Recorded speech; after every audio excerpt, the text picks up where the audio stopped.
प्रेत पितर गंधर्व, बंदों किन्नर रजनिचर, कृपा करो अब सर्व।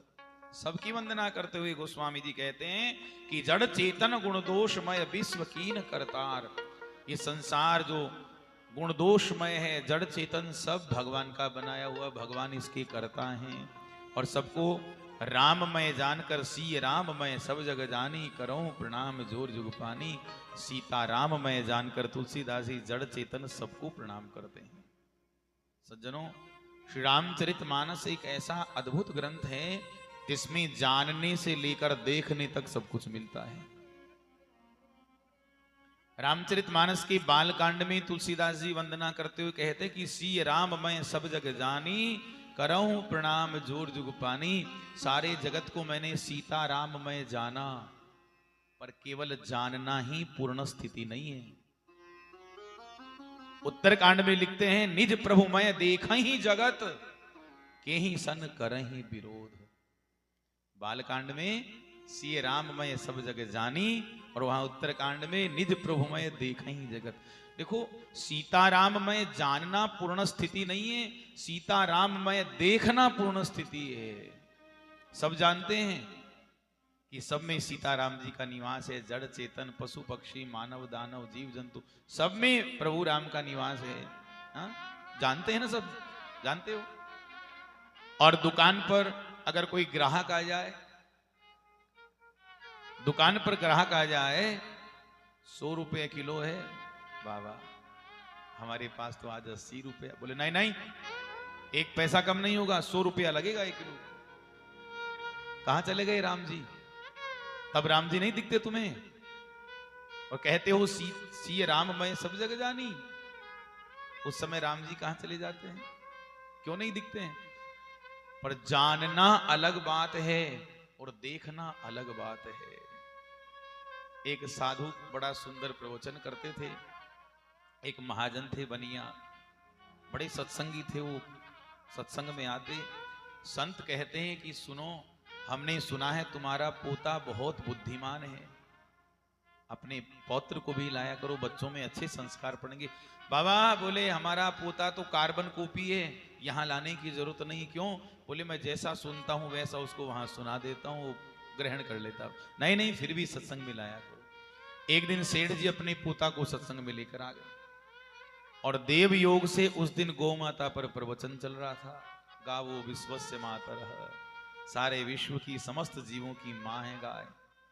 हाँ, मातरः सर्वभूतानाम, सभी जीवों की, सभी भूतों की, सभी देवताओं की माँ है। गाय की सेवा करने से ब्रह्मांड भर की तमाम देवी देवताओं की सेवा का पुण्य मिल जाता है। गाय को प्रताड़ित नहीं करना चाहिए, गाय हमारी आराध्या है। एक एक सूत्र सत्संग का बालक के मन मस्तिष्क में उतर गया। बालकों का चित्त तो होता ही ऐसा है। इसलिए कहते हैं कि सत्संग में अध्यात्म का जहां प्रवचन हो, अपने बच्चों को लेकर जाया करो। भारतीय संस्कृति से, भगवत संस्कृति से, अध्यात्म से, हमारे सनातन धर्म से अपने बच्चों का परिचय करवाइए, जोड़िए उन्हें। कब जुड़ेंगे?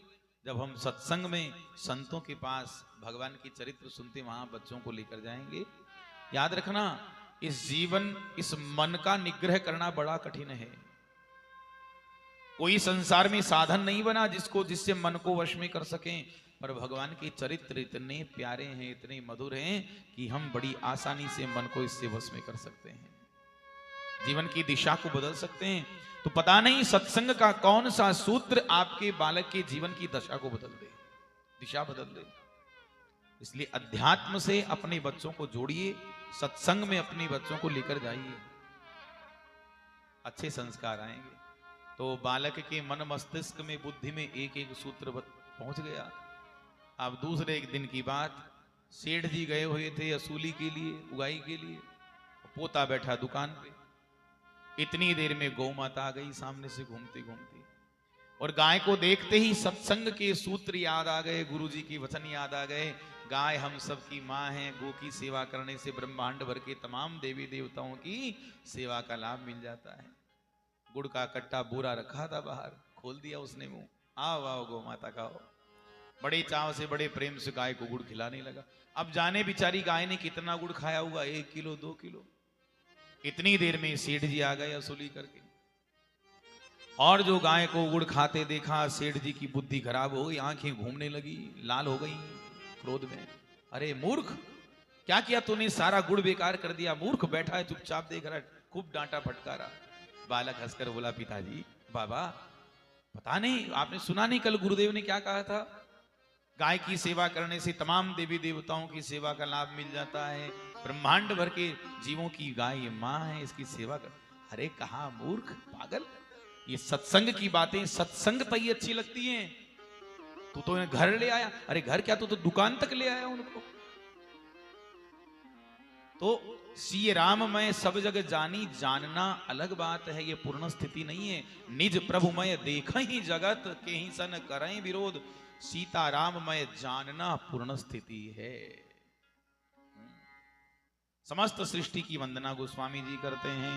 उसके बाद भगवान श्री राम जहां अवतरित हुए, आहा, श्री अवध के लिए किन शब्दों में वर्णन किया जाए, शब्द ही नहीं है। वह पवित्र भूमि जहां जिस धरा पर पूर्ण ब्रह्म परमात्मा को क्रीड़ा करने की इच्छा हुई, ऐसी श्री अयोध्या जी की यहाँ गोस्वामी जी वंदना करते हैं। बंदों अवध पुरी अति पावनी, सरजू सरी कली कलुष नशावनी। पावन अयोध्या जी के चरणों में प्रणाम करते हैं। सप्तपुरियों में श्री अयोध्यापुरी सर्वोपरि भगवान का मस्तक है। उज्जैनीपुरी अवंतिकापुरी भगवान के चरण हैं। अयोध्या मथुरा माया काशी कांचवंतिका पुरी द्वारावती चैव सप्तैता मोक्षदायिका। मोक्ष प्रदान करने वाली इन पवित्र 7 पुरियों में सर्वोपरि श्री अयोध्या जी हैं। अवध का मतलब, अयोध्या का मतलब नय योध्या, अयोध्या जिसका वध नहीं किया जा सकता, जिसका अस्तित्व सदैव अक्षुण्ण बना रहता है, जो प्रलय काल में भी यथावत स्थित रहती हैं, प्रलय काल में भी जिनका नाश नहीं होता। अवधि अस्यास्ति, जिनका सौंदर्य, इस अवध के सौंदर्य का जोड़ पूरे ब्रह्मांड में त्रिभुवन में कहीं नहीं है। स्वर्ग का सौंदर्य भी श्री अवध के सौंदर्य के आगे तिनके के समान तुच्छ प्रतीत होता है। ऐसी श्री अयोध्या, इसके उत्तर में कली कलुष का नाश करने वाली, त्रिभुवन का कल्याण करने वाली, पवित्रों को भी पवित्र करने वाली परम करुणामयी माता सरजू प्रवाहित होती है।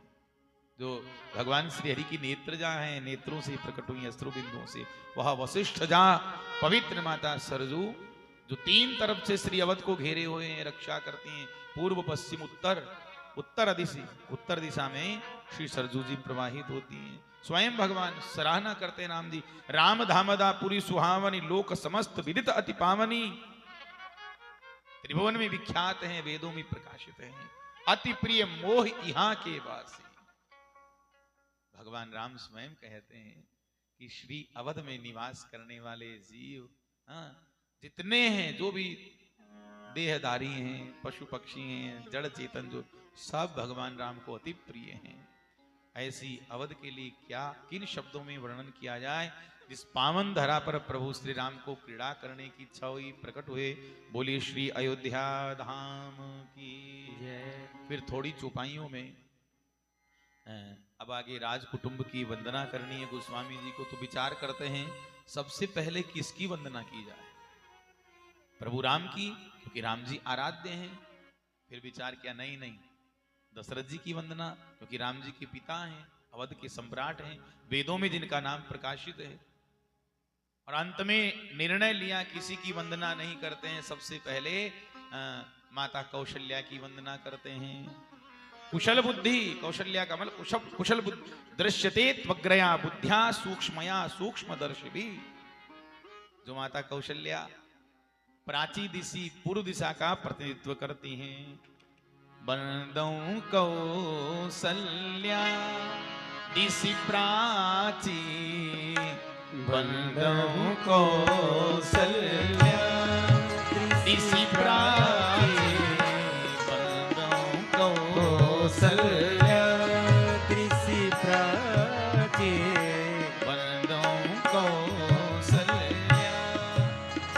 दिशि प्राची बंदव कौसल्या दिशि प्राची कीरति हारे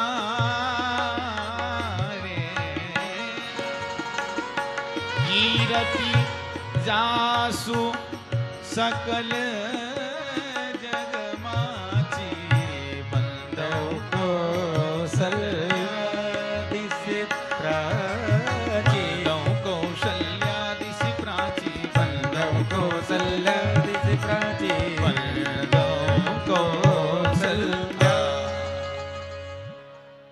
जिनका यश जिनकी कीर्ति दसों दिशाओं में गुंजायमान बंदों कौशल्या दिशि प्राची ऐसी माता कौशल्या जो प्राची दिशि अर्थात पूर्व दिशा का प्रतिनिधित्व करती हैं। वेदांत का कितना जतन किया है गोस्वामी जी ने। अभी इसी से आप अनुमान लगाइए कि हमारे गोसाई जी कितने विद्वान थे संस्कृत के। मात्र देवो भव। माता कौशल्या पूर्व दिशा का प्रतिनिधित्व करती हैं, इसलिए सबसे पहले माता कौशल्या को वंदन किए। अच्छा, कैसे करते हैं बताइए? सूर्य भगवान कहां उदय होते हैं? किधर से? पूर्व दिशा से। तो वह माता धन्य है, वंदना के योग्य है सर्वप्रथम, जिन्होंने श्री राम रूपी सूर्य को जगत में रघुवंश में प्रकट किया। रघुवंशी सूर्य प्रभु श्री राम। तो ऐसी माता कौशल्या जो प्राची दिशि का प्रतिनिधित्व करती हैं, माता श्री कौशल्या जी के चरणों में वंदना करते हैं। देखो, समाज में आज प्रत्येक संतान का ये परम धर्म है कि वह अपनी माता पिता का आदर करे, सम्मान करें। और भारत में तो विशेषकर, हम भारत में जन्म लिए हैं, भारत माता की गोद में हमने जन्म लिया है, भारतवर्षीय हैं, तो हमें तो ध्यान रखना ही चाहिए इस बात का। ये हमारा गौरव है। अगर हम माता पिता का सेवा नहीं कर सकते, माता पिता की आज्ञा का पालन नहीं करते हैं, तो हमें भारतवासी कहलाने का कोई अधिकार नहीं है। कल को विदेशियों से गाली सुनने को मिलेगी। आदर करना चाहिए। सज्जनों,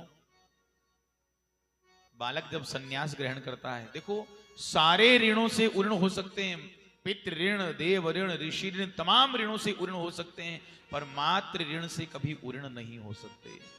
बालक जब सन्यास ग्रहण कर लेता है, सन्यास में प्रवृत्त हो जाता है, तो अगर पिता सामने आ जाए वो सन्यासी के, तो पिता भी सन्यासी को प्रणाम करते। पर माँ, यदि जन्म देने वाली माँ सामने आ जाए, तो दंडी सन्यासी को भी आसन छोड़कर माँ के चरणों में दंडवत प्रणाम करना पड़ता है। अनुशासन है शास्त्र का। तो माँ के ऋण से कभी पूर्ण नहीं हो सकते।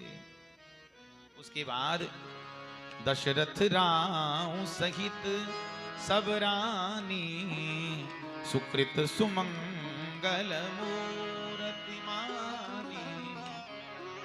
माता कौशल्या के बाद सुमित्रा जी के कई समस्त रानियों की यहाँ चरण वंदना की, और उसके बाद चक्रवर्ती नरेश दशरथ जी की वंदना करते हैं। बंदों अवध भुआल सत्य प्रेम जी राम पद, बिछुरत दीन दयाल प्रिय तनु तृण इव परिहरे। श्री दशरथ जी की चरण वंदना कर रहे हैं। तुलसीदास जी कहते हैं कि मैं इसलिए वंदना नहीं कर रहा हूं कि वो अयोध्या के सम्राट हैं, राजा हैं, या मुझे दशरथ जी से कुछ लेना देना है, इसलिए नहीं कर रहा हूं। इसलिए कर रहा हूं सत्य प्रेम जही राम पद, जिनका सच्चा प्रेम राम जी के चरणों में है। बिछुरत दीन दयाल, जब राम जी का वियोग हुआ राम जी से, तो राम जी के विरह में प्रिय तनु, जो सबके देह परम प्रिय स्वामी, इस शरीर सबको प्राणों से प्रिय लगता है, पर राम वियोग में जिन्होंने अपने शरीर को तृण इव तनु तृण इव परिहरे हो, अपने शरीर का भी त्याग कर दिया तिनके के समान तुच्छ मानकर।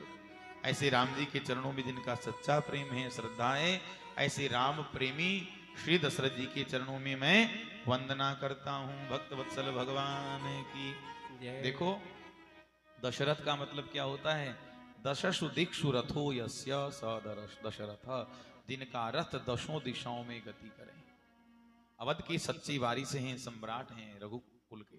सज्जनों, वेद में जिनका नाम प्रकाशित है, वर्णन आता है इस धरती पर, पूरे धरती के गोले पर ऐसी कोई रियासत नहीं थी, कोई सत्ता नहीं थी जो दशरथ जी के आतिथ्य को पूर्ण कर पाए। दशरथ जी किसी के यहाँ अतिथि बनकर नहीं जाते थे, प्रमाण है। तो कहां जाते? वे स्वर्ग लोक में देवराज इंद्र के यहाँ अतिथि बनकर जाते केवल। और देवराज इंद्र भी जिनको देखकर आधा इंद्रासन खाली कर देते थे। आधे इंद्रासन पर चक्रवर्ती नरेश दशरथ जी विराजमान होते और आधे इंद्रासन पर देवराज इंद्र बैठते। इतना प्रताप जिनका था ऐसे श्री दशरथ जी, उनके चरणों में गोस्वामी पाद वंदना करते हैं, प्रणाम करते हैं। और उसके बाद 2 चौपाइयों में मिथिला नरेश जनक जी की वंदना की गई है। प्रणवों परिजन सहित विदेहु, प्रणवों परिजन सहित विदेहु, जाहि राम पद गूढ़ सनेहु, जाहि राम पद गूढ़ सनेहु, जोग भोग मह राख्यूं गोई, जोग भोग मह राख्यूं गोई, राम बिलोकत प्रगट्यूं सोई, राम बिलोकत प्रगट्यूं सोई। श्री राम जय राम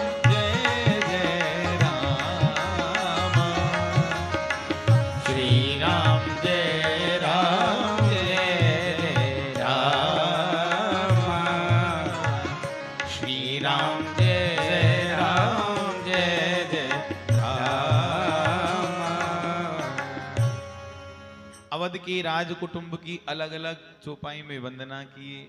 और अब तुलसीदास जी सोचते हैं कि श्री जनक जी इतने महान हैं, उनका वंश, उनका परिवार इतना विशाल है, अगर हम सबकी अलग अलग वंदना करेंगे तो ग्रंथ बहुत बड़ा हो जाएगा। इसलिए प्रणवों परिजन सहित विदेहु, परिवार के सहित विदेह राजन की वंदना किए हैं। जाहि राम पद गूढ़ सनेव, राम जी के गुप्त प्रेमी हैं। अच्छा देखो, तुलसीदास जी सोचते हैं कि जो जिसका प्रेम गुप्त हो, गुप्त भाव हो, उसके गुप्त प्रेम को प्रकट नहीं करना चाहिए। देखो ये साधु का स्वभाव नहीं है। किसी की गुप्त बात अपने आप प्रकट हो जाए वो अलग बात है, अलग विषय है, पर संत किसी के गुप्त रहस्य को प्रकट नहीं करते हैं, साधु का स्वभाव नहीं है। जिन्होंने भोग में योग को छुपाया है, धन्य है वे महापुरुष श्री जनक जी, जो बाहर से सदगृहस्थ दिख रहे हैं, पूरा लंबा चौड़ा परिवार है, पत्नी है, संतान है, लंबा चौड़ा राज्य है, धन संपत्ति, ऐश्वर्य सब, पर भीतर से परम विरक्त हैं, महान संत हैं। और संसारी लोग योग में, रावण की यही वृत्ति है। रावण ने योग में भोग छुपाया, मंदिर मंदिर प्रतिकर शोधा, देखे जहता अगणित जोधा, हनुमान जी जाते हैं तो रावण की विचारधारा देखी। मकान भी ऐसे बना रखे हैं, भवन भी लंका में, जो मंदिर की तरह दिखाई देते हैं। वो योग में भोग छुपाया है, और श्री जनक जी ने भोग में योग छुपाया है, इसलिए वो विदेह है राज कहलाते हैं। महान तपस्वी हैं, महान वेदांती हैं, बड़े बड़े योगी संत योग की दीक्षा लेने के लिए आते थे जनक जी से।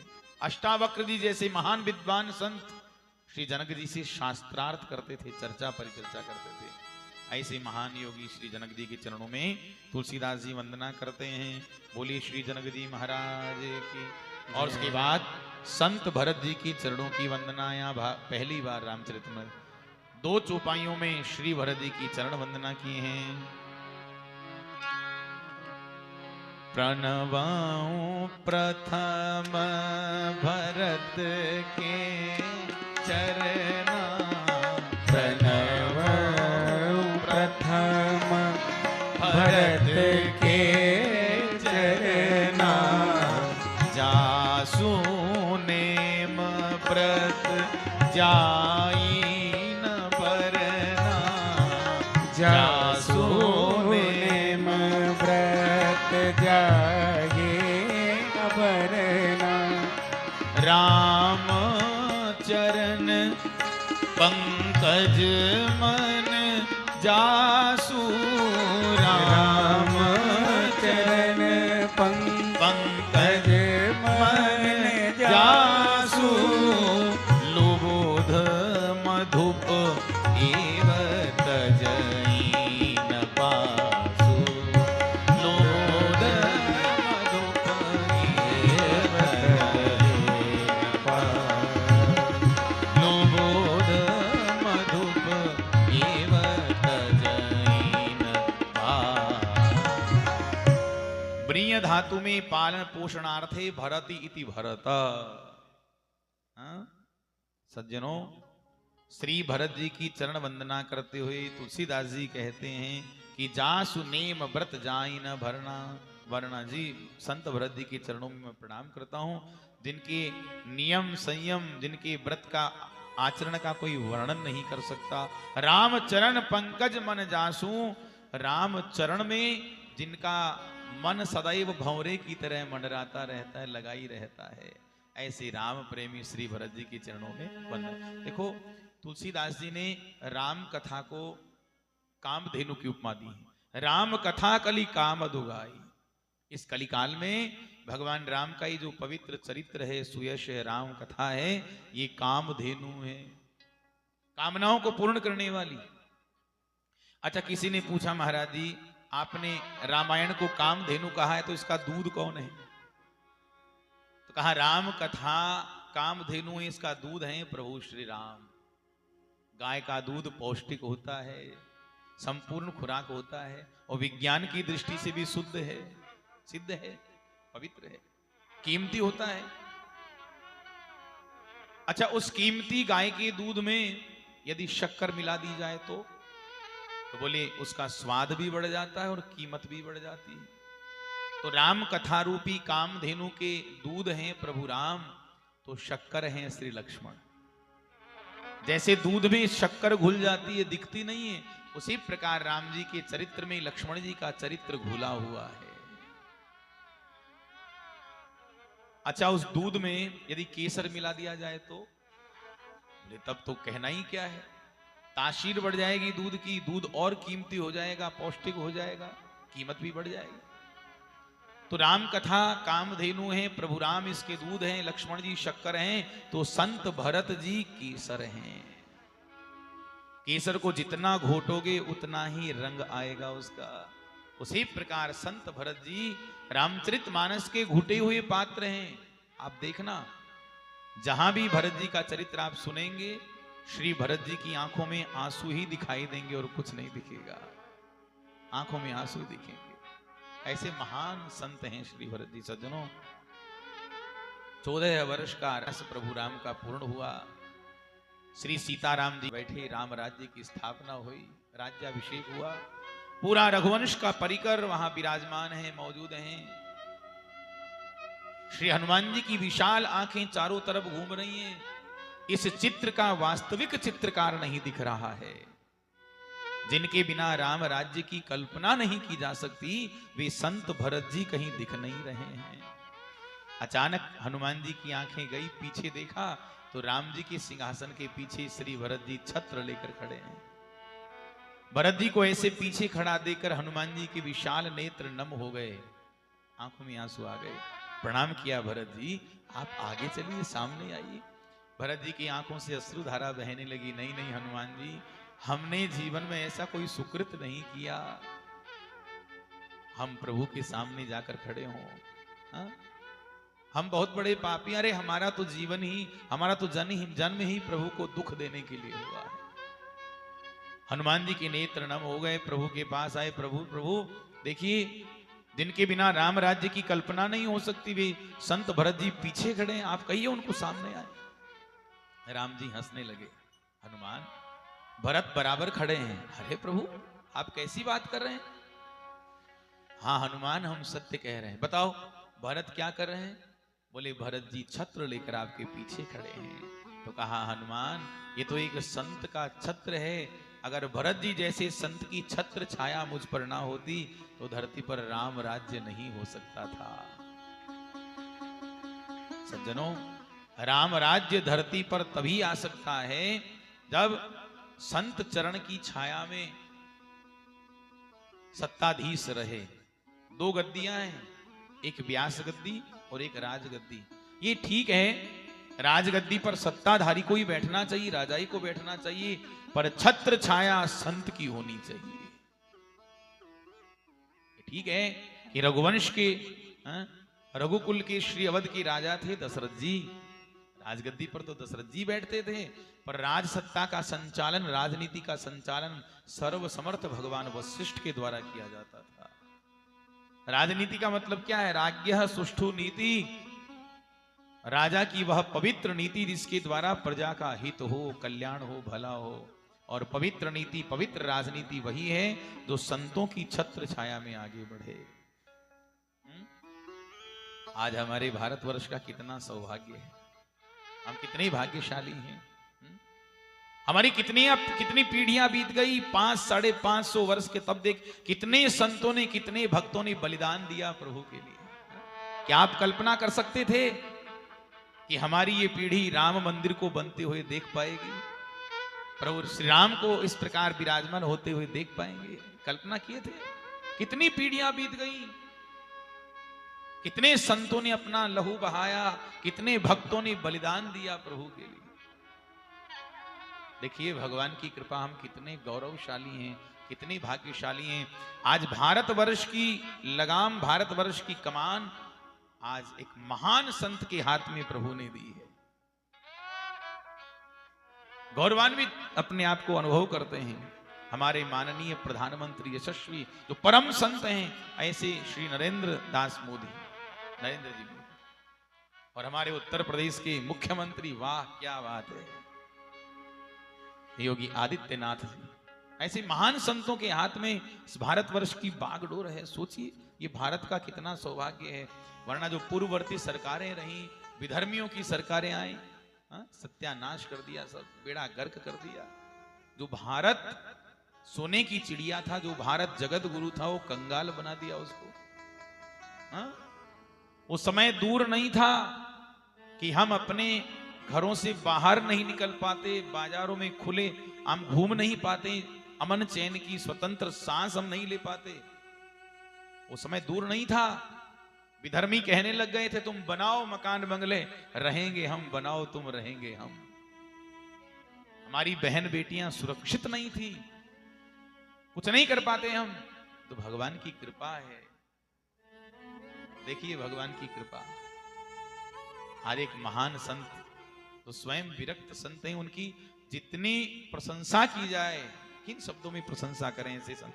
और देखो देश का भला वही कर सकता है, वही सत्ताधीश, वही राजा देश का भला कर सकता है, प्रजा का, जो स्वयं मुक्त संग हो, स्वयं आसक्ति रहित हो, जिसके मन में कोई कामना नहीं हो, तृष्णा ना हो, जो खुद ही का पेट नहीं भरता, वो दूसरे का क्या पेट भर सकता है, क्या भला कर सकता है।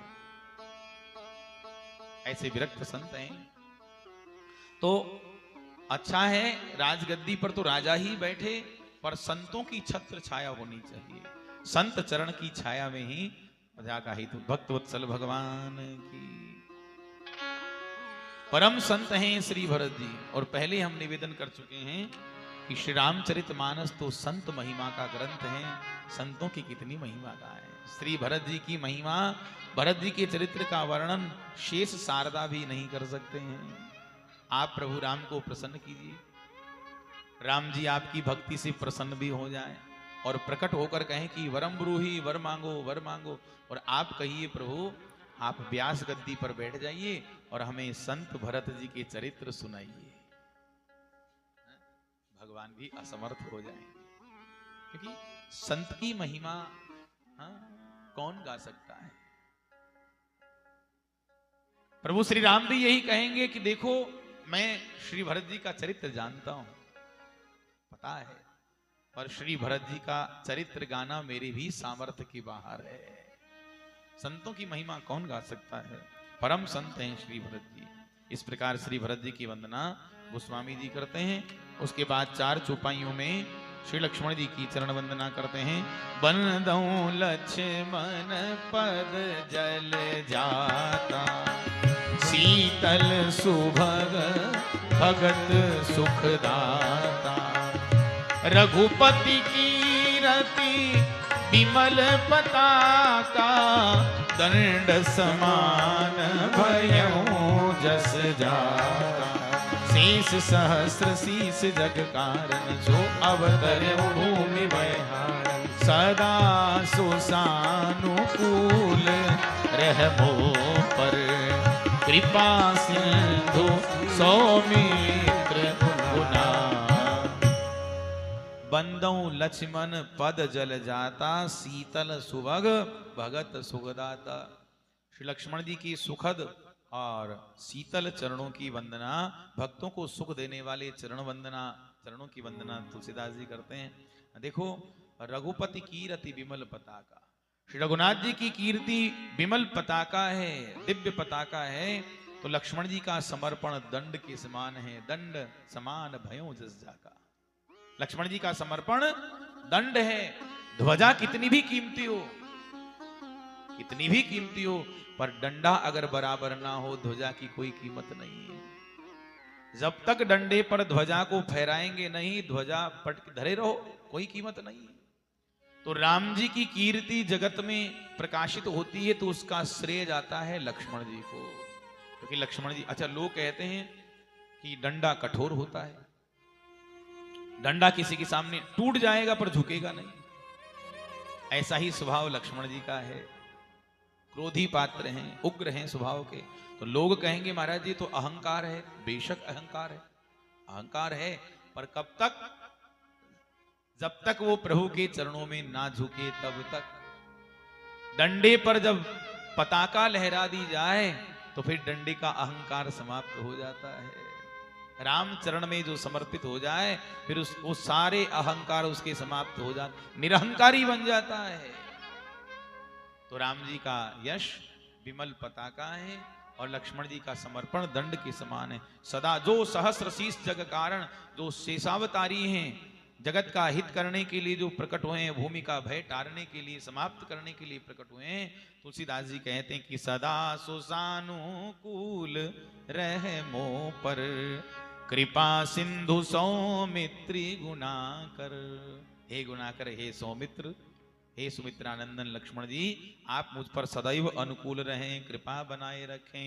बोलिए लक्ष्मण जी महाराज की जय। एक चौपाई में यहाँ शत्रुघ्न लाल जी की वंदना की गई है। रिपुसुदन पद कमल नमामि, सूर सुशील भरत अनुगामी।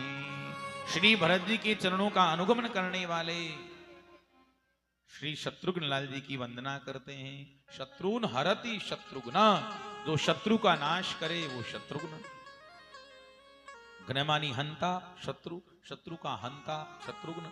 अच्छा, वास्तव में रामचरितमानस देखेंगे तो आप पढ़ेंगे, देखेंगे कि एक भी प्रसंग ऐसा नहीं है जहां शत्रुघ्न जी ने लड़ाई झगड़ा किया हो, किसी को मारा हो, फिर भी कहा शत्रुघ्न।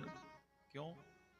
देखो, तुलसीदास जी की दृष्टि में जो बाहर के शत्रुओं को मारता है वो शत्रुघ्न नहीं कहलाता। बाहर के शत्रु को जो मारे वो शत्रुघ्न नहीं है।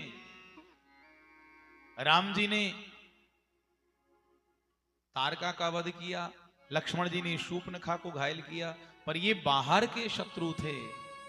सच्चा शत्रुघ्न वह है जो भीतर के शत्रु पर घात करे, भीतर के शत्रु का नाश करे। तो शत्रुघ्न ने किस पर प्रहार किया?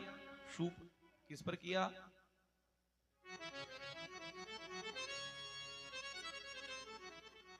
आई भक्त वत्सल भगवान की जय। मंथरा पर प्रहार किया। मंथरा कौन है? मंथरा श्री अवध की भीतर की शत्रु है। मंथरा लोभ का प्रतीक है। काम क्रोध लोभ मोह हमारे भीतर के शत्रु हैं, के शत्रु पर प्रहार करे वो है।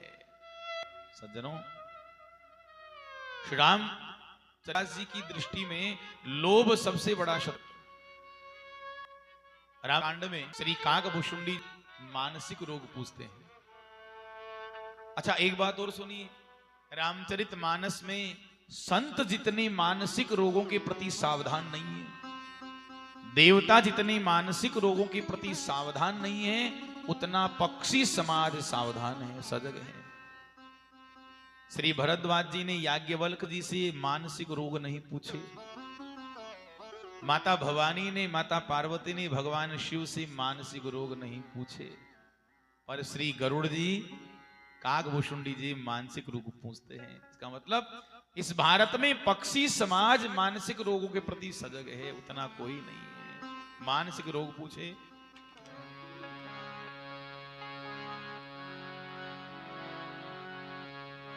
तो मानसिक रोगों के विषय में कहा, काम वात कफ लोभ अपारा, क्रोध पित्त नित छाती जारा। काम वात रोग है, वायु रोग है, लोभ कफ रोग है, और क्रोध पित्त रोग है। देखो, वात और पित्त, काम और लोभ, काम और क्रोध एक क्षणिक हैं। क्रोध आएगा तो क्या करोगे? गाली गलौज कर लोगे, मारपीट कर लोगे, थोड़ी देर बाद क्रोध शांत वैसे के वैसे। मन में कामनाएं होंगी, आएंगी तो कितना होगा? कामनाओं की जहां पूर्ति हुई, शांत सब। पर लोभ शब्द के साथ तुलसीदास जी ने अपारा शब्द लगाया है। ये अपार शब्द है, अपार में अनुप्रास लाने के लिए अपारा शब्द लिखा। लोभ अपारा, लोभ अग्रहास है, ये कफ रोग है। कफ कभी समाप्त नहीं होता, वो बनता ही रहता है, गिरता ही रहता है। उसी प्रकार लोभ भी अपार है, कभी समाप्त ही नहीं हो। एक भिखारी भीख मांग रहा था, नारद जी आ गए। नारद जी को देखकर चरणों में गिरकर रोने लगा, बाबा पूरा जीवन बीत गया, अरे अब तो मुझे मेरा पिंड छुड़ाइए इससे। भीख मांगते मांगते पूरा जीवन बीत गया। नारद जी ने कहा, अच्छा अच्छा रो मत, हम अभी तुम्हारी व्यवस्था कर देते हैं। एक चिट्ठी लिखे और भिखारी को दे दिया, जाओ कुबेर लोग चले जाओ, और कुबेर जी हमारे मित्र हैं, हमारे सेवक हैं, हमारी चिट्ठी दे देना जाओ। भिखारी आ गया कुबेर जी के पास, नारद जी की चिट्ठी दिया। नारद जी की चिट्ठी को कुबेर जी ने पढ़ा, वो अपने दूतों को कहा, जाओ इसको जो भी चाहिए इसको दे दो, खजाने राजकोष में ले जाओ, अपने कोष में ले जाओ। अब सेवक ले गए कोष में, और जितना कोष था सारा खाली कर दिया, पर भिखारी का पात्र भर ही नहीं रहा है। भरते भरते भरते भरते पूरा कोष खजाना कुबेर जी का खाली हो गया, पर भिखारी का पात्र नहीं भर रहा है।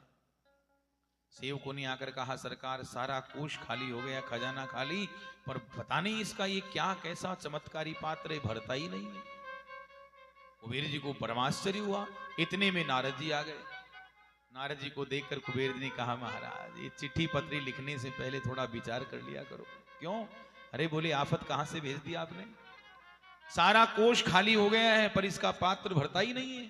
आपने कहा कि पात्र भर दो, कहां से भर दूं? नारद जी ने कहा, अच्छा भिखारी को बुलाए, इधर आओ, लाओ अपना पात्र हमें दिखाओ, हम भी तो देखें ऐसा क्या चमत्कार है इसमें।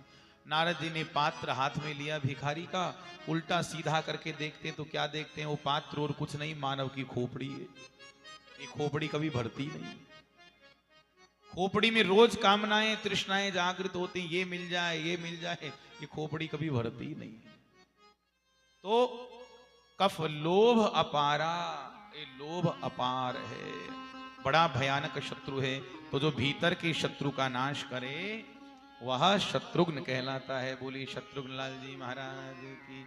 उसके बाद महावीर बिनवो हनुमान, महावीर बिनवो हनुमान, महावीर बिनवो हनुमान, महावीर बिनवो हनुमान, राम जासु जस आप बखाना, राम जासु जस आप बखाना, महावीर बिनवो हनुमान, महावीर बिनवो हनुमान, राम जासु जस आप बखाना,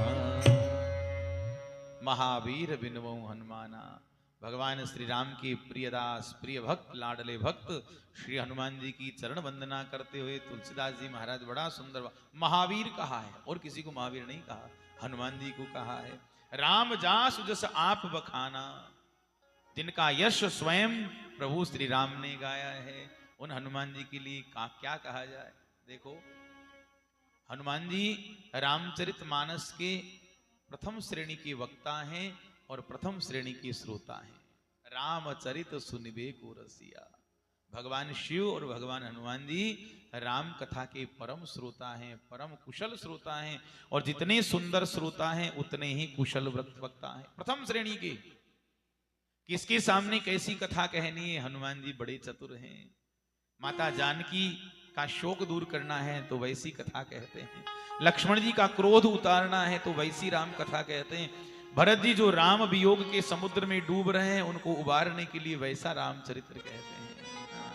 यत्र यत्र रघुनाथ कीर्तनम तत्र तत्र कृतमस्तकांजलिम वाष्पवारि परिपूर्ण लोचनम मारुतिम नमत राक्षसांतकम। जहां जहां श्री रघुनाथ जी का पावन चरित्र सुयश गाया जाता है, हनुमान जी किसी न किसी रूप में अपनी उपस्थिति वहां जरूर देते हैं। एक हनुमान जी हैं, एक हम हैं। हम एक ही जगह कथा सुनने नहीं जा पाते। पड़ोस में कथा हो रही है राम जी की और हम घर में पड़े सो रहे हैं आराम से। जाए 10-20 मिनट और हनुमान जी को देखिए। अगर लाख जगह भी अलग अलग कथाएं हो रही 1 लाख जगह पर, तो हनुमान जी 1 लाख जगह पर भी पहुंच जाएंगे अलग अलग रूपों में। इतने रसिक हैं राम जी के चरित्र के, और आप हम एक जगह नहीं जा पाते हैं। और कथा में चले भी जाते हैं जबरदस्ती तो हमारा चित्त बेचैन रहता है, कहां कहां घूमता रहता है, कथा में मन लगता नहीं है। हनुमान जी को देखिए, हाँ? इसलिए हनुमान जी सबसे निराले देव हैं। अच्छा, एक बात और, हनुमान जी जैसा दयालु भी कोई नहीं हो सकता, इसलिए कहा कि चारों युग परताप तुम्हारा। हनुमान जी की सत्ता, श्री हनुमान जी का प्रताप चारों युगों में बना रहता है, वरना अलग अलग युग में अलग अलग देवता का प्रभाव रहता है। कृतयुग में भगवान वामन का है, अन्य देवताओं का है, त्रेता में राम जी का है, द्वापर में कृष्ण भगवान का है, कलयुग में भगवान के नाम का प्रभाव। पर हनुमान जी ऐसे देवता हैं जिनका चाहे सतयुग हो, चाहे त्रेता हो, चाहे द्वापर, चाहे कलयुग, प्रत्येक युग में चारों युग प्रताप तुम्हारा। बहुत सरल देवता है। एक बार क्या हुआ, अच्छा तुरंत फल देने वाले। एक बार मेला लगा था। अब मेला में घूमने की तो इच्छा जानते हो सबको ही होती है। नगर में, गांव में मेला हो, वहां कौन जाना नहीं चाहेगा सज्जनों। उसी नगर में अब हमारे ओम प्रकाश जी जैसे सज्जन थे, सेठ जी बड़े सरल थे। अच्छा, वो जितने सरल थे उनसे बढ़कर सेठानी ज्यादा सरल भोले थे। हा? तो क्या हुआ, पति पत्नी दोनों मेला घूमने चले गए। अब भीड़ इतनी रही, इतनी भी, अभी आप सावन में आए नहीं देखते यहाँ पांव रखने की जगह नहीं थी। अयोध्या जी में पांव रखने की जगह नहीं थी। ऐसे मेला लगा हुआ था, इतनी भीड़ थी कि घूमते घूमते सेठानी जी खो गए। अब सेठ जी बेचारे खूब ढूंढे, कहीं सेठानी जी नहीं मिले। शाम का समय हो गया, सेठ जी हार गए, रोते रोते चले घर की तरफ। मार्ग में राम जी का मंदिर था, राम जी के मंदिर की देहरी पर सिर पटक कर रोने लगे। पुजारी जी ने कहा क्यों रो रहे हो, क्या हो गया? बोले मेरी सेठानी मेला में खो गई। तो बोले रोने से सेठानी थोड़ी मिल जाएगी। तो बोले 1.25 मन देसी घी का लड्डू का भोग लगाओ, मिल जाएगी सेठानी। अब सेठ जी बेचारे गए, हलवाई की दुकान से ताजे ताजे लड्डू लिए बनवाए और थाल में सजा कर आ रहे हैं। रास्ते में हनुमान जी का मंदिर था। अब हनुमान जी के मंदिर के पुजारी जी को जो खुशबू आई, आहा, आत्मा गदगद हो गई। देसी घी के लड्डू, दौड़े दौड़े। अब पुजारी तो होते ऐसे, बाहर आए, देखा, अरे अरे रुको रुको, कहाँ जा रहे हो भाई? आज इतने सारे लड्डू, कोई कुछ घर में? नहीं, बोले महाराज मेरी सेठानी खो गई। तो बोले राम जी के मंदिर वाले पुजारी ने कहा 1.25 मन देसी घी के लड्डू का भोग लगाओ, तुम्हारी सेठानी मिल जाएगी। हनुमान जी के पुजारी ने सिर पीट लिया, जय हो तेरी। अरे खुद की लुगाई उनकी खो गई, अपनी पत्नी को ढूंढ कर नहीं ला पाए, और तुम्हारी पत्नी को कहां से ला देंगे? उनकी खुद की पत्नी खो गई, उसको तो ढूंढ कर ला नहीं सके, उनकी पत्नी को तो मेरे हनुमान जी ढूंढ कर लाए, और तुम्हारी पत्नी को कहां से ला देंगे? तो अरे बोले बावला है तू, जा हमारे बजरंग बली को भोग लगा, अभी सेठानी मिल जाएगी। हम मरता क्या न करता, भोग लगा नहीं यहां सही। हनुमान जी को भोग लगा दिया। अब हनुमान जी का मंदिर भी बड़ा लंबा चौड़ा रहा और बड़ी भीड़ थी। सेठ जी ने सोचा चलो अब आरती का समय हो गया, परिक्रमा करते चले, फिर आरती होने लग जाएगी। आरती के समय परिक्रमा नहीं करते हैं ठाकुर जी। विशाल परिक्रमा थी, भीड़ बहुत थी। सेठ जी परिक्रमा करने लगे, करते करते जैसे ही बीच में गए, सेठानी जी आते दिखाई दिए सामने। अब सेठानी जी तो फूट फूट कर रोने लगी, आप कहाँ चले गए थे जी, मैं तो खोई गई थी। सेठ जी रोने लगे। हाँ? सेठानी ने सोचा कहा कि जी मैं तो खोई गई थी, मैंने सोचा अब चलो खो तो गए हैं, हनुमान जी का मंदिर है, परिक्रमा करते चले। देखिए हनुमान जी कितने दयालु, आपका दर्शन करा दिया। तो चारों युग परताप तुम्हारा, बोली श्री हनुमान जी महाराज की जय। श्री तुलसीदास जी वंदना करते हैं।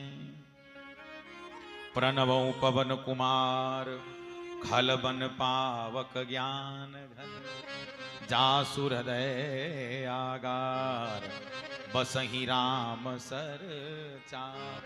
प्रणवो, मैं आपको प्रणाम करता हूं हे पवन कुमार, आप खलबन पावक, आप दुर्जन रूपी जंगल को जलाने में दावाग्नि के समान हैं।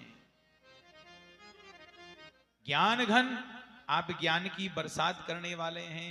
जासु हृदय आगार, आपका हृदय तो प्रभु राम का, सीता राम जी का चलता फिरता मंदिर है, जिसमें बसहि राम सर चाप धर, जिसमें सदैव प्रभु राम धनुष बाण लेकर विराजमान रहते हैं। अच्छा, एक बार राम जी ने हनुमान जी को पूछा, हनुमान हम तुम्हारी सेवा से बहुत प्रसन्न हैं बेटा, बोलो तुम्हारी क्या इच्छा, हम तुम्हें क्या दें।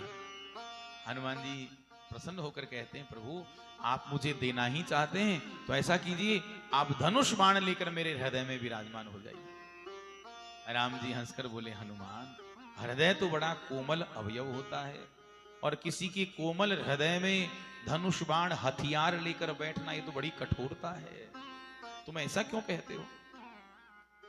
हनुमान जी के नेत्र सजल हो गए, कहा प्रभु मैं जीव हूं, और जीव के हृदय में कब कुटिलता समा जाए कोई भरोसा नहीं है। आप वहां धनुष बाण लेकर बैठेंगे तो कुटिलता को देखकर ही मारकर भगा देंगे, समाप्त कर देंगे। बसहि राम सर चाप धर। ऐसे श्री हनुमान जी, क्या बात है। इसलिए हनुमान जी जैसा कौन हो सकता है। इसलिए दुनिया में देव हजारों हैं, बजरंग बली का क्या कहना।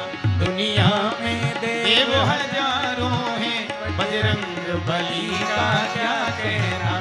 दुनिया में देव हजारों हैं, बजरंग बली का क्या कहना। दुनिया में देव हजारों में, बजरंग बली का क्या कहना। इनकी शक्ति का क्या कहना, इनकी भक्ति का क्या कहना। इनकी शक्ति का क्या कहना, इनकी भक्ति का क्या कहना। दुनिया में जय हो, दुनिया में हरि हो, दुनिया में देव हजारों हैं, बजरंग बली का क्या कहना। दुनिया में देव हजारों हैं, बजरंग बली का क्या कहना।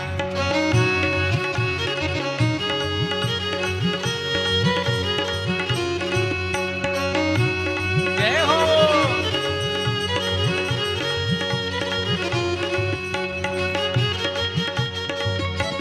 बोलिए श्री हनुमान जी महाराज की जय हो।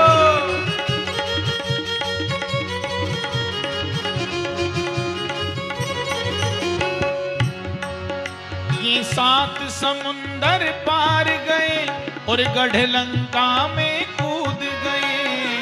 7 समुंदर पार गए और गढ़ लंका में कूद गए। ये 7 समुंदर पार गए और गढ़ लंका में कूद गए। 7 समुंदर पार गए और गढ़ लंका में कूद गए। रावण को डराना क्या कहना, लंका को जलाना क्या कहना। रावण को डराना क्या कहना, को जलाना क्या कहना। दुनिया में देव हजारों हैं, बजरंग बली का क्या कहना। दुनिया में देव हजारों हैं, बजरंग बली का क्या कहना।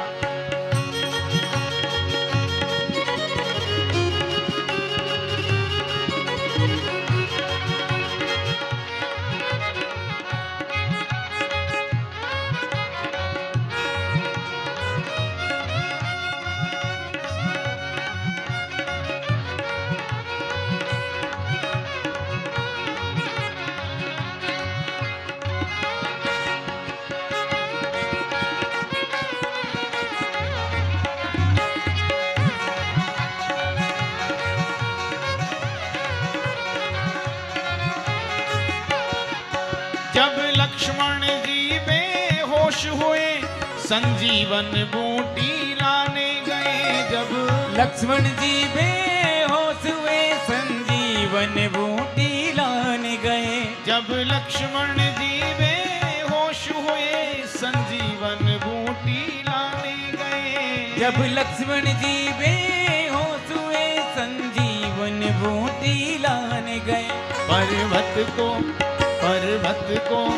पर्वत को उठाना क्या कहना, लक्ष्मण को जिलाना क्या कहना।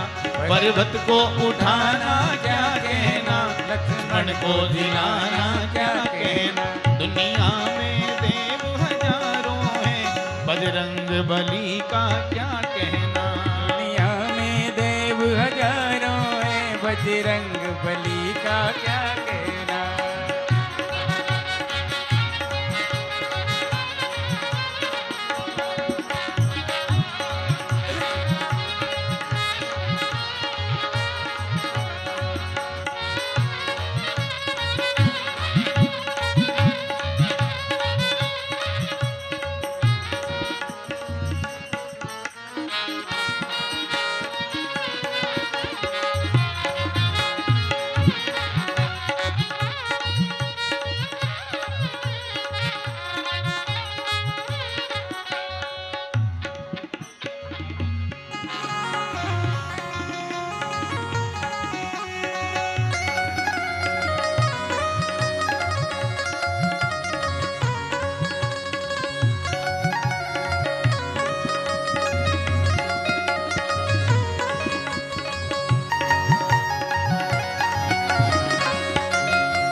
बनवारी इनके सीने में सिया राम की मूरत रहती है।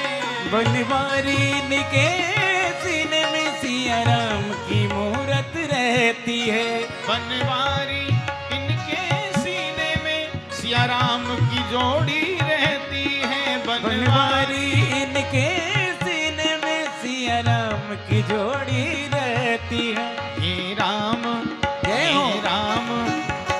राम दीवाना क्या कहना, गुण गाए जमाना क्या कहना। ये राम दीवाना क्या कहना, गुण गाए जमाना क्या कहना। दुनिया में देव हजारों हैं, बजरंग बली का क्या कहना। दुनिया में देव हजारों हैं, बजरंग बली का क्या कहना। दुनिया में देव हजारों हैं, बजरंग बली का क्या कहना। दुनिया में देव हजारों हैं, बजरंग बली का क्या कहना। हनुमान बली का क्या कहना। हनुमान बली का क्या कहना। हनुमान बली का क्या कहना।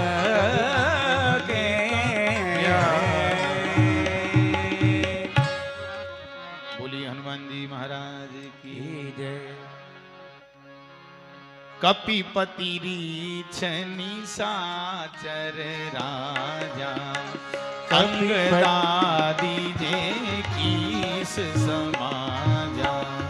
बंदों सबके चरण सुहाए, अधम शरीर राम राम जिन पाए, बंदौ पद सरोज सबके रे, जे बिनु काम राम के जे। कपिराज सुग्रीव, निशाचर राज विभीषण जी, जाम्बवंत जी सबकी वंदना करते हैं। क्यों? कारण उन्हें अधम शरीर प्राप्त हुआ, फिर भी उन्होंने अधम शरीर प्राप्त करके भी राम जी की प्राप्ति की। भक्त वत्सल भगवान की जय। इस प्रकार प्रायः रामायण के सभी पात्रों की वंदना करते हुए श्री तुलसीदास जी माता अब जानकी मैया की चरण वंदना करते हैं। हाँ हाँ। जनक सुता जग जननी जानकी, जनक सुता जग जननी जानकी, जनक सुता जग जननी जानकी, जनक सुता जग जननी जानकी, अतिशय प्रिय करुणा निधान की, अतिशय प्रिय करुणा निधान की, जनक सुता जग जननी जानकी, जनक सुता जग जननी जानकी, जनक सुता जननी जानकी, ताके जुग पद कमल मनावो, ताके जुग पद कमल मनावहु, जासु कृपा निर्मल भक्ति पायो, जासु कृपा निर्मल। जनक सुता जग जननी जानकी, अतिशय प्रिय करुणा निधान की। जनक राज श्री जनक जी की सुकुमारी पुत्री, हाँ हाँ, श्री जानकी जी की चरण कमल की वंदना करते हुए तो अतिशय प्रिय करुणा निधान की। करुणा निधान श्री राम जी को अतिशय प्रिय हैं। श्री भगवान वाल्मीकि माता जानकी के लिए लिखते हैं कि सर्वलक्षण संपन्ना नारीणाम उत्तमा वधू, समस्त लक्षणों से युक्त तमाम स्त्रियों में उत्तम वधू श्री जानकी जी।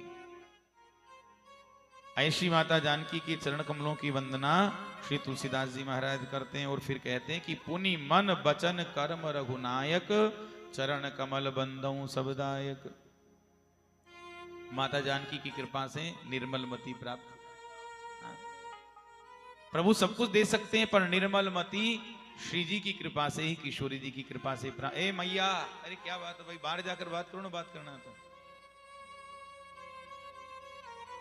बात करना है, बाहर जाइए आराम से बात कीजिए जो बात करना है। यहाँ तो केवल हरि चर्चा ही कीजिए। यहाँ आकर भी आप प्रपंच की बातें करेंगे तो आपका यहाँ आना नहीं आना सब बेकार है। इतना दूर आप चलकर आए हैं, इतनी लंबी यात्रा करके आए हैं और यहाँ भी घर परिवार संसार की चर्चा करेंगे तो फिर क्यों आए हो यहाँ इतनी दूर? हाँ? वहीं घर ही में बैठे रहते। इतना खर्चा किया, समय बेकार किया, फालतू ही व्यर्थ, इतनी लंबी यात्रा की। यहाँ तो केवल भगवत चर्चा कीजिए, भगवान का सत्संग सुनिए। मन वचन कर्म से परमात्मा श्री राम की चरण वंदना करते हुए तुलसीदास जी कहते हैं कि चरण कमल बंदऊ सब लायक। राम जी की चरण कमल सबके लिए हैं। ऐसा नहीं है कि माता जानकी को ही ये चरण मिले, ये चरण माता शबरी को भी मिले। ऐसा नहीं, इन चरणों की सेवा लक्ष्मण जी भरत जी ही कर सकते हैं। इन चरणों की सेवा अंगद जी को भी मिली, सुग्रीव जी को भी मिली। ये चरण सबके लायक हैं। अजामिल को भी मिले, गणिका को भी मिले, गीध को भी मिले, सबको मिले, सब लायक। बस करना है तो इतना करना है कि हमें किसी भी प्रकार से परमात्मा श्री राम के चरणों तक पहुंचना है। एक बार पहुंच जाइए। कारुणिक बिनु कारुण, ऐसो को उदार जगमाही, बिनु सेवा जो द्रवई दीन पर राम सरिस को नाही, ऐसो को उदार जगमाही। एक बार पहुंच गए, शरणागत वत्सल इसीलिए कहलाते हैं। शरण में आए हुए का त्याग नहीं करते। कितना भी पापी हो, कितना भी अधम हो, नीच हो, पाप कैसा भी हो, एक बार जाकर सच्चे हृदय से भगवान राम की शरण में चला जाए और कह दे, प्रभु राम मैं आपका हूं, आप मेरे हैं। श्रीमद् वाल्मीकि रामायण में भगवान की प्रतिज्ञा है, शक्रदेव प्रपन्नाय तवास्मीत च याचते अभयम सर्वभूतेभ्यो ददाम्ये तद्व्रतम मम। जो सच्चे हृदय से, पवित्र हृदय से राम जी की शरण में आकर, मेरी शरण में आकर कह देता कि राम मैं आपका हूं, आप मेरे हैं। भगवान राम कहते मेरी प्रतिज्ञा है, समस्त भूतों में परित्राण ऐसे जीव को प्रदान करता हूं, एक बार स्वीकार कर लो। हम कहते हैं कि अपने आप को पुण्यात्मा होने का ढोल पीटने से अच्छा है हम छाती चौड़ी कर कहते हैं हम पुण्यात्मा हैं, हम दानी हैं, हम इतने बड़े भक्त हैं, हमने इतना तप किया, इतना जप साधन किया है, तीर्थों में गए हैं, इतने पुरुष। ऐसा कहने से अच्छा है कि हम एक बार सच्चे हृदय से भगवान राम के सामने खड़े होकर कहते हैं, प्रभु मैं पापी हूं, मैं अधम हूं, मेरे जैसा नीच, मेरे जैसा निकृष्ट, मेरे जैसा अधम इस संसार में कोई नहीं है, कोई नहीं। पर प्रभु मैं बुरा हूं तो आपका हूं, मैं भला हूं तो आपका हूं, जैसा भी हूं मैं आपकी शरण में हूं, मैं आपका हूं, आप मेरे हैं। ऐसे जीव को भगवान कभी ठुकराते नहीं हैं। कारुणिक बिनु कारुणा, बिना कारण की करुणा करने वाले प्रभु श्री राम, राम जी से बड़ा दयालु कौन हो सकता है। भगवान श्री राम के नेत्रों के लिए बड़े सुंदर शब्द यहाँ गोस्वामी जी वर्णन करते हैं। राजीव नयन, कैसे राम जी के नेत्र खिले हुए कमल के समान, धरे धनु सायक, जो सदैव अपने हाथ में अमोघ बाण और दिव्य धनुष धारण करते हैं, दुनिया को दिखाने के लिए नहीं, किसी को डराने के लिए नहीं, धमकाने के लिए नहीं, जैसे आजकल लोग रखते हैं हथियार अपना रोब जमाने के लिए, अपनी प्रतिष्ठा जमाने के लिए, ऐसे नहीं, राम जी ऐसा नहीं करते हैं। तो क्यों रखते हैं धनुष बाण? बोले भगत विपत्ति भंजन सुखदाय, भक्तों पर जब विपत्ति आए तो एक क्षण का विलंब नहीं होना चाहिए विपत्ति को नाश करने में। तो राम जी धनुष बाण लेकर सदैव तैयार रहते हैं अपने भक्तों के लिए, सुखदायी हैं। ऐसे राम जी के चरणों में जितना हो जल्दी पहुंच जाना चाहिए। भक्तवत्सल भगवान की। आप तुलसीदास जी विचार करते हैं कि मैंने सबकी वंदना की, राम जी की, माता जानकी जी की, अच्छा दोनों की अलग अलग वंदना की, पहले जानकी जी की फिर राम जी की वंदना की। तो लोग कल क्या सोचेंगे कि तुलसीदास जी ने अलग अलग वंदना की, इसका मतलब सीता जी राम जी अलग अलग हैं। तो तुलसीदास जी दोनों का ऐक्य यहां स्थापित करते हुए लिखते हैं, गिरा अर्थ जल बीति सम कहियत भिन्न भिन्न, बंदो सीता राम पद जिनहि परम प्रिय खिन्न। गिरा अर्थ जल बीति सम कहियत भिन्न न भिन्न, जैसे वाणी और उसका अर्थ, शब्द और भाषांतर, समुद्र और लहर, ये बोलने में अलग अलग दिखते हैं, सुनाई देने में अलग अलग, उसी प्रकार सीता और राम ये बोलने में भले ही अलग अलग दिखते हैं, लगते हैं, पर ये अलग अलग नहीं है। कहियत भिन्न न भिन्न, अभिन्न है, तत्वतः अभिन्न है। जिन्हीं परम प्रिय खिन्न, जिन्हें खिन्न बड़े प्रिय हैं। इसलिए प्रभु राम को गरीब निवाज कहा गया है। गए बहोरी गरीब निवाजू, सरल सबल साहिब रघुराजू। सबको अपनाया प्रभु राम ने, जिनको जीवन में किसी ने नहीं अपनाया उनको प्रभु राम ने अपनाया। यही राम जी की सच्ची सेवा है। अरे पैसे वालों को तो सब मान सम्मान देते हैं, सब बुलाते हैं, जिनकी तरफ कोई देखता नहीं, जहां कोई जाता नहीं, उन्हें बुलाइए, उन्हें हृदय से लगाइए। जिसका दिल दिमाग भाव शून्य हो चुका है, जिसकी आंखों से कभी आंसू सूखते नहीं है, ऐसे व्यक्ति को हृदय से लगाइए। यही राम जी की सच्ची सेवा है, यही राम जी की सबसे बड़ी उपासना है। इसी से भगवान प्रसन्न है, क्योंकि जिन्हीं परम प्रिय खिन्न, उनको खिन्न प्रिय है। भगवान कहते हैं कि समाज में बीमारी है और जिसको जो दिया है उसी से सेवा करनी चाहिए। देश में समाज में भूख की बीमारी है, भगवान ने आपको धन दिया है तो भूखे के पेट में रोटी डालिए, अन्नाहुति दीजिए। वस्त्रों का अभाव है तो वस्त्रों की व्यवस्था कीजिए। इलाज नहीं करवा पा रहे हैं, दवाई की व्यवस्था नहीं है तो दवाई की औषधियों की व्यवस्था कीजिए। जहां शिक्षा का अभाव है वहां शिक्षा की व्यवस्था कीजिए अपने पैसे से।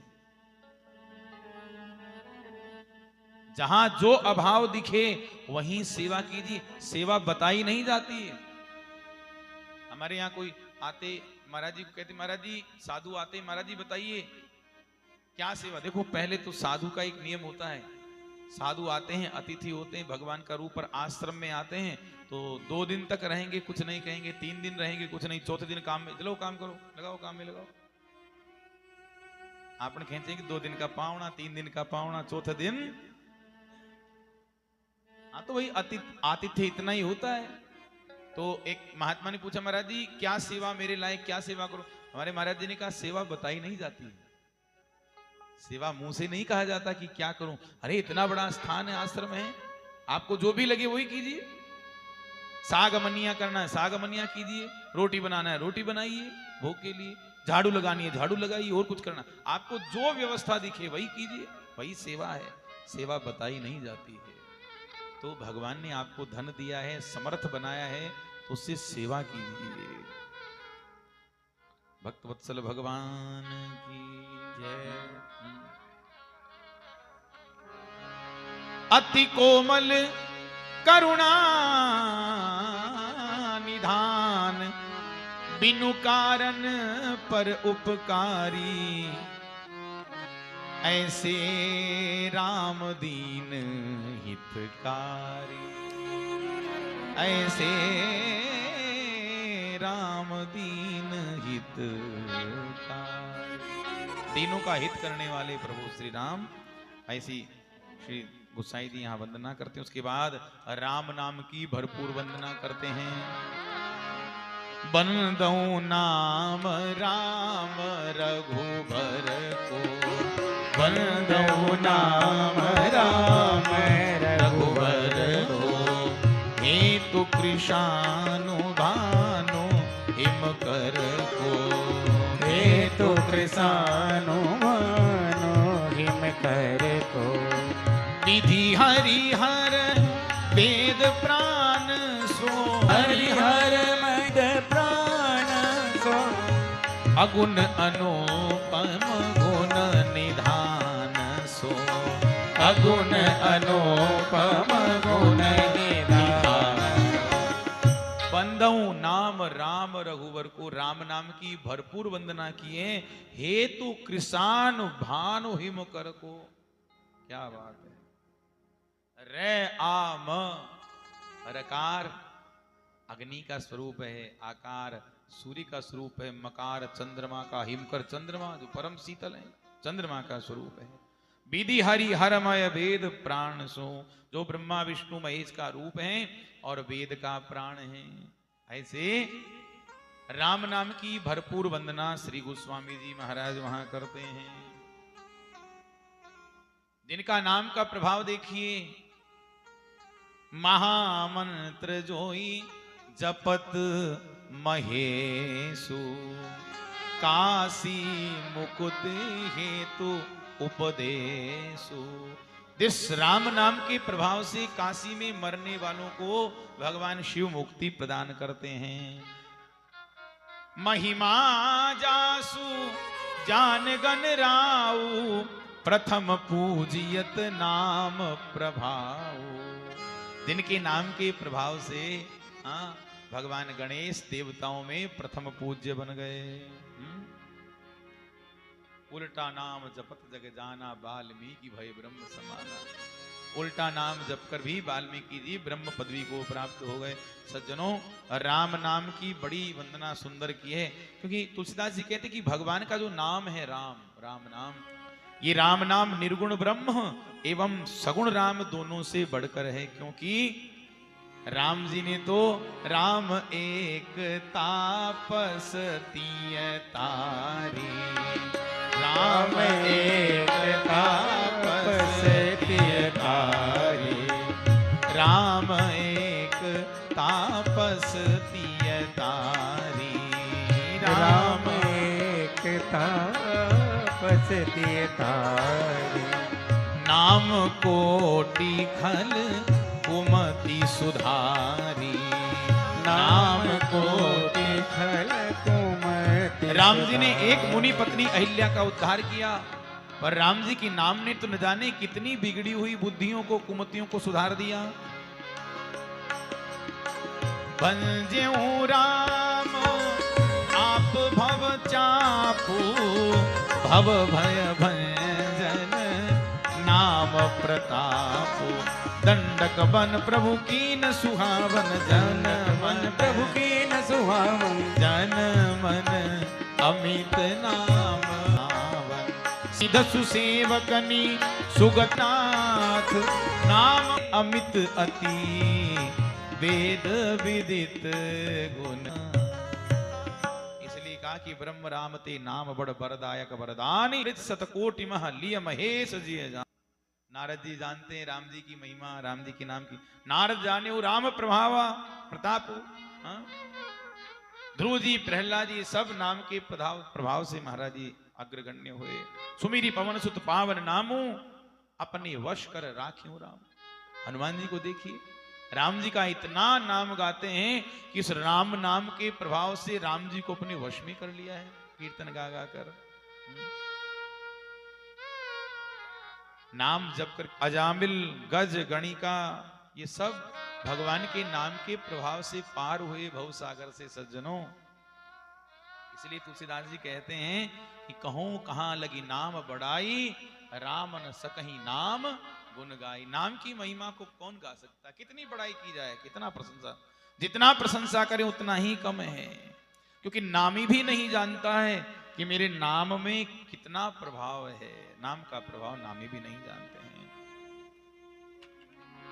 राम नाम नर केसरी, कनक कसिपु कलिकाल। जापक जन प्रहलाद जिमी, पाली दल सुर सार।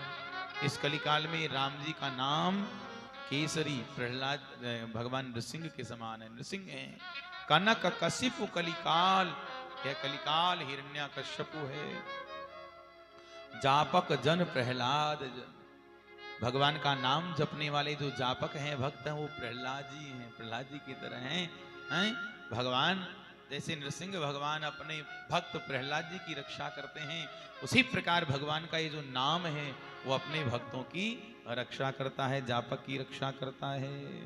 भाय कुभाय अनख आलस हूँ, नाम जपत मंगल दिशि दस हूँ। नाम की बड़ी महिमा है। तुलसीदास जी कहते हैं कि भगवान का नाम गाइए, नाम गाइए, क्योंकि इस कलिकाल में नहीं कलि करम न भगत विवेको हित।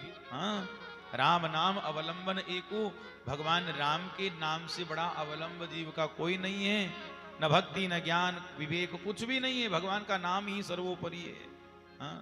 राम नाम कलि अभिमत दाता। इस कलिकाल में मनोवांछित फल देने वाला यदि कोई है तो राम जी का नाम है। हित परलोक लोक पितु माता, परलोक में हमारी गति करने वाला और इस लोक में माता पिता की तरह हमारी रक्षा सेवा करने वाला भगवान राम का नाम ही है। सज्जनों, हमारे बाबा तुलसीदास जी कहते हैं कि देखो ये कलिकाल है, जिस ऋतु में जो फसल पैदा होती है उस ऋतु में वह फसल कर लेना चाहिए, उसी में बुद्धिमानी है। तो इस कलिकाल में राम नाम की फसल बहुत शानदार, बहुत जोरदार होती है, बड़ी प्यारी। तो कलयुग में फालतू की बातों के चक्कर में नहीं पड़ना चाहिए, सगुण निर्गुण के चक्कर में न पड़ करके भगवान का नाम जपना चाहिए, राम नाम की फसल की पैदावार करना चाहिए, वही बुद्धिमान है। भक्त वत्सल भगवान की, भगवान का नाम जाप करना चाहिए, नाम गाना चाहिए। हाँ? भक्त वत्सल भगवान की, क्योंकि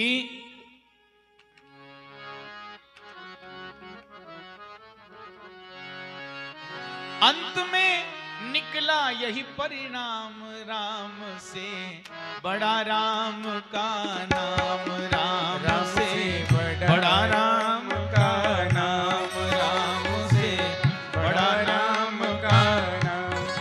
राम से बड़ा राम का नाम, राम से बड़ा राम का नाम।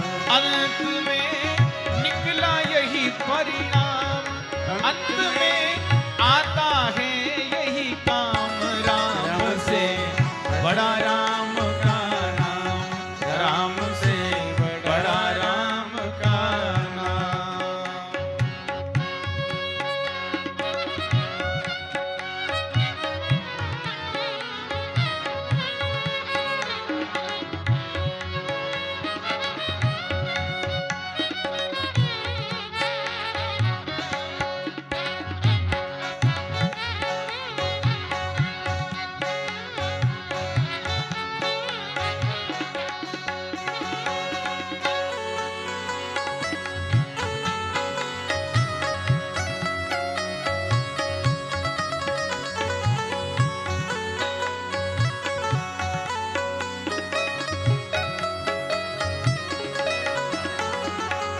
सुमिरिए नाम रूप बिन देखे, कोड़ी लगे ना दाम, कोड़ी लगे ना दाम।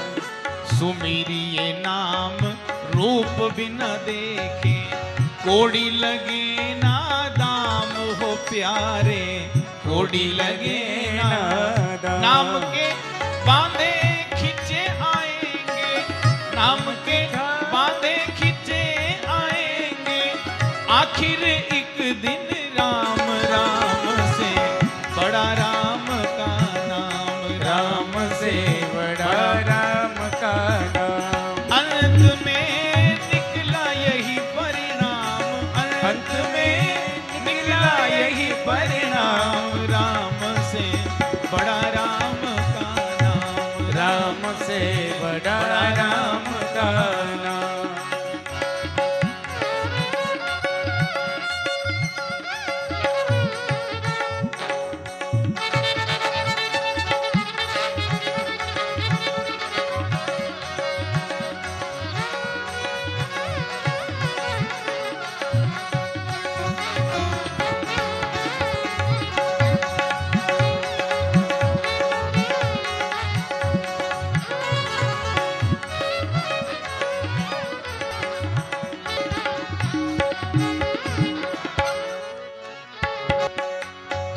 जिस सागर बिना सेतु के लांघ सके नाम, लांघ सके। देखिए नाम की महिमा। सेतु को जिस बिना सेतु के लांघ सके ना राम, लांघ सके ना। जिस सागर को, जिस समुद्र को बिना सेतु बंधन किए राम जी भी लांघ नहीं सके, हनुमान जी को देखिए, कूद गए हनुमान उसी को, कूद गए हनुमान उसी को, लेकर राम का नाम, राम से बड़ा राम का नाम, राम से बड़ा राम का नाम। अंत में आएगा यही काम, अंत में आएगा यही काम, राम से बड़ा राम का नाम, राम से बड़ा राम का नाम।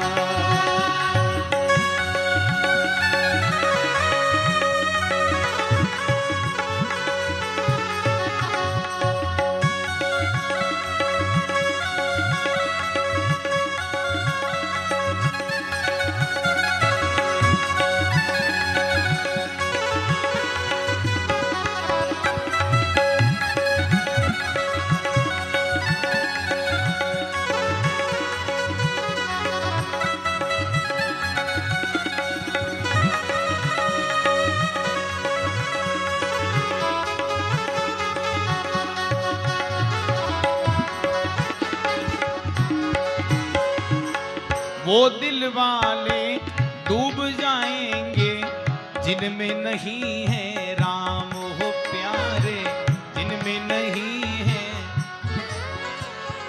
वो दिल वाले डूब जाएंगे जिनमें नहीं है राम हो प्यारे, जिनमें नहीं है। और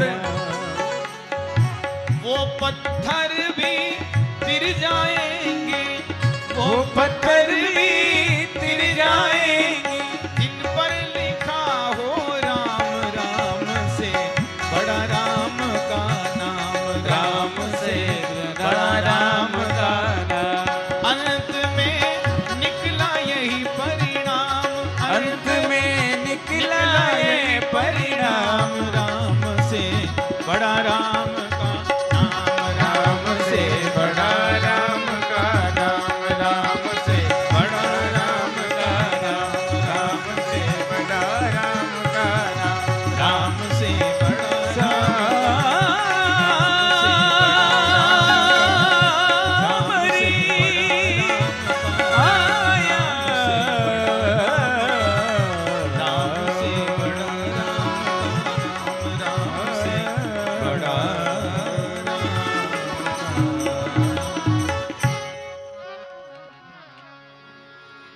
बोले राघवेंद्र सरकार की जय। अब श्री तुलसीदास जी महाराज आगे राम कथा शुभारंभ करते हैं। सादर सिवही नाई अब माथा, सादर सिवही नाई अब माथा, सादर सिवही नाई अब माथा, सादर सिवही नाई अब माथा, बरनऊ बिसद राम गुण गाथा, बरनऊ बिसद राम गुण गाथा, सम्मत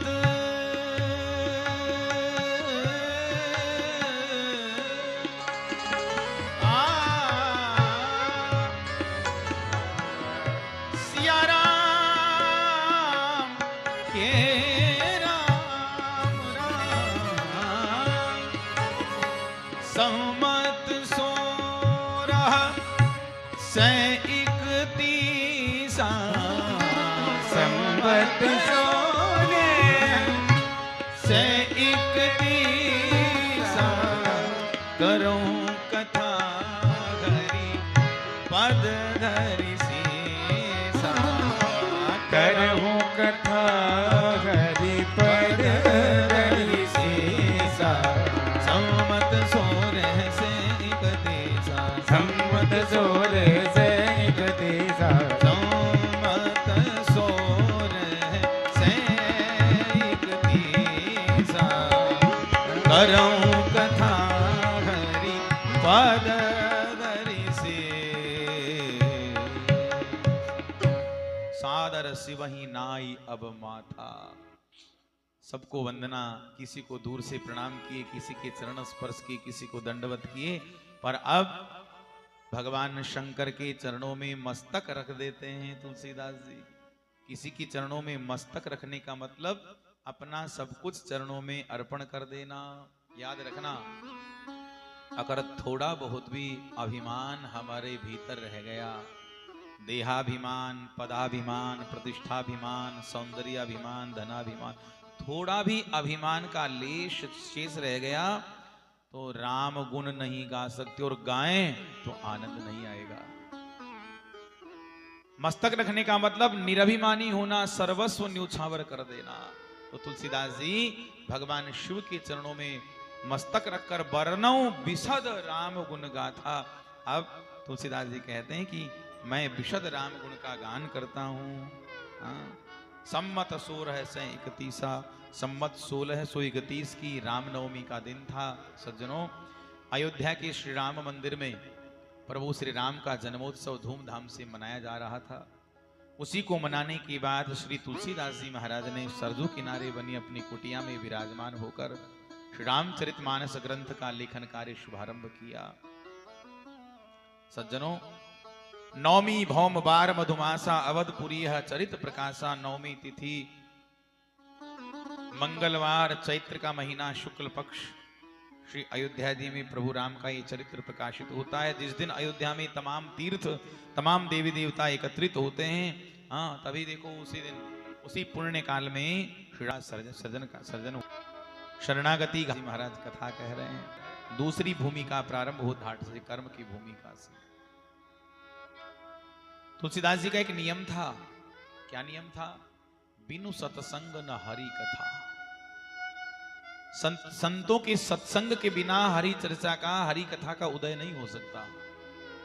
दो संत आपस में चर्चा करे, उससे सत्संग से भगवत चरित्र का प्राकट्य हो। जब रामचरित्र प्रकट करते हैं, प्रकाशित करते हैं तुलसीदास जी, दो महान संतों का संयोग, मिलन यहां करवाते हैं। पहली भूमिका शरणागति घाट से, दूसरी भूमिका शुभारंभ हो रही है कर्म की घाट से, तीर्थराज प्रयाग में श्री भरद्वाज जी के आश्रम से। भरद्वाज मुनि बस ही प्रयाग, भरद्वाज मुनि बस ही प्रयाग, तिन्हि राम पद अति अनुराग, तिन्हि राम पद अति अनुराग, तापस समदम दया निधाना, परमारथ पथ परम सुजाना, माघ मकर गत रवि जब होए, तीरथ पति आव सब कोई, तीरथ पति आव सब कोई, देव दनुज किन्नर नर श्रेणी, सादर मज्जहि सकल त्रिवेणी, सादर मज्जहि सकल त्रिवेणी। भरद्वाज मुनि बसहि प्रयागा। प्रभु राम के प्रेमी तपस्वी भरद्वाज जी का आश्रम तीर्थराज प्रयाग में। तपस्वी थे। तापस भरद्वाज जी का जो सुंदर परिचय तुलसीदास जी ने दिया